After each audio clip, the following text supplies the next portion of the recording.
چقدر واقعا متاسفم واسه شون.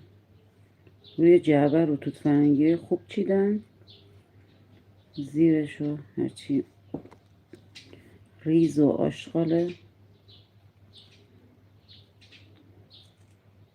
بعد ما آدما چقدر ساده ایم که یه نگاهی نمی کنیم.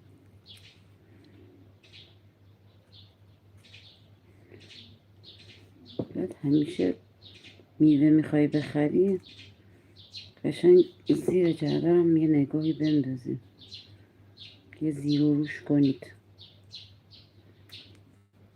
یادتون باشه. کلا دقت کردین آقایون تو خرید کردن یکم ضعیفن، مخصوصا خرید میوه. تازه مثلا قرار من با این